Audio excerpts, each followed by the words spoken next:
नमस्कार साथियों, आप सभी का स्वागत है आपका अपना चैनल प्राइमरी का न्यूज़ में।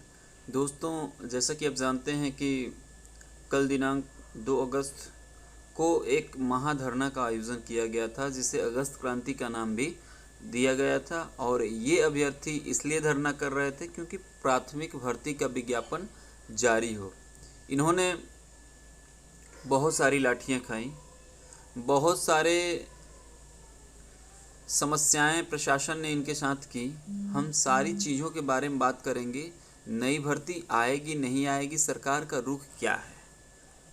तो नए पुराने जो भी हैं, चैनल को सब्सक्राइब नहीं किया है तो चैनल को सब्सक्राइब करते हुए बेल आइकन को प्रेस कर दें, ताकि फर्दर कोई अपडेट हो आपको सबसे पहले मिल सके। दोस्तों, 2 अगस्त अगस्त क्रांति, सारे बीटीसी, बीएड, शिक्षा मित्र और जो भी साथी थे जो नई शिक्षक भर्ती आती उसके लिए एलिजिबल थे, उन सभी अभ्यर्थियों से यह आह्वान किया गया था कि आप 2 अगस्त को एससीईआरटी लखनऊ पर पहुंचकर इस आंदोलन को सार्थक और सफल बनाएं। लेकिन अभ्यर्थियों ने बहुत ही ज़्यादा अपने आप में चतुराई का दिखाते हुए उन लोगों ने यहाँ पे वो संख्या बल प्रस्तुत नहीं कर पाए जिस संख्या बल की हमें उम्मीद थी, या फिर सब कोई उम्मीद लगाए बैठा था।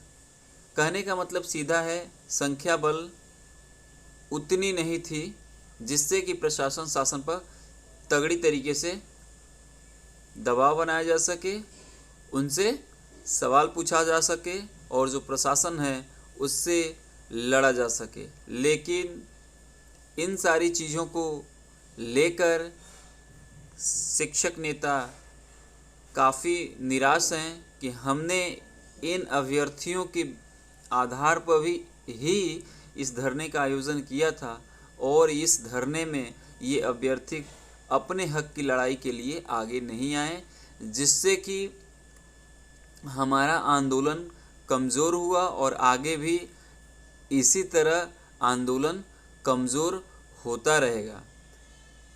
सरकार की तरफ से कोई स्टेटमेंट नहीं आया। सरकार ने अपना रुख को स्पष्ट इसी माध्यम से कर दिया कि उसने वार्ता नहीं की इन अभ्यर्थियों से जो सड़कों पे उतरे हैं।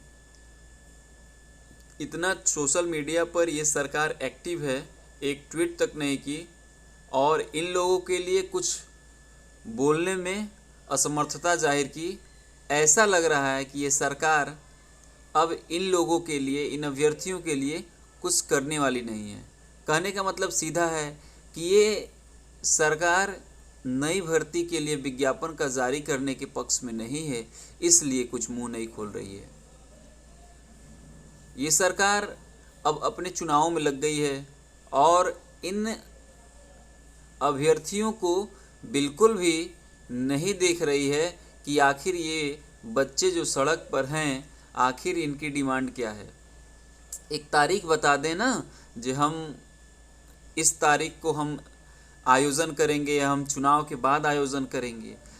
अभ्यर्थियों के मन में एक सवाल है, अगर इस चुनाव के पहले भर्ती नहीं आती है तो फिर हमें चुनाव के बाद ये सरकार बिल्कुल भी हमारी तरफ नहीं देखेगी, क्योंकि ऐसा इतिहास बताता है कि नई सरकार जब गठित होती है तो 2 साल तक कुछ भी नहीं होता है।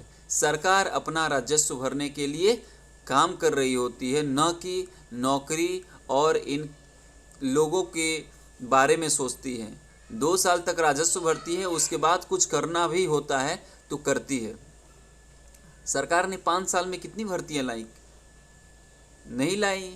2 भर्तियाँ 68,500, 69,000, ये सब सुप्रीम कोर्ट के आदेश के अनुसार ही आई हैं।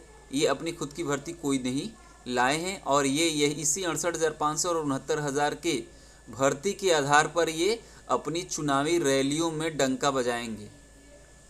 हमें उन्हें पर्दाफाश करना है कि इस सरकार ने एक भी भर्ती नहीं दी। तो दोस्तों, ये धरना प्रदर्शन होने के बाद अब ऐसा लगता है, सरकार का रुख ऐसा लगता है जो उन्होंने स्पष्ट कर दिया है कि हम चुनाव के पहले कोई भर्ती नहीं देने वाले हैं। ऐसा इन लोगों का रवैया, इन लोगों के द्वारा कोई भी बयान न देना, कोई भी ट्वीट न करना, सोशल मीडिया पर किसी भी तरह का इन लोगों को आश्वासन न देना, इस बात को प्रूफ करता है कि ये सरकार नई भर्ती जारी करने के मूड में नहीं है। बाकी कोई भी अपडेट होगा आपको प्राइमरी का न्यूज़ चैनल पे मिल जाएगा। अगर ये वीडियो अच्छा लगा तो लाइक शेयर सब्सक्राइब करना बिल्कुल ना भूलें। अपना ध्यान रखें। Take yourself. Bye bye.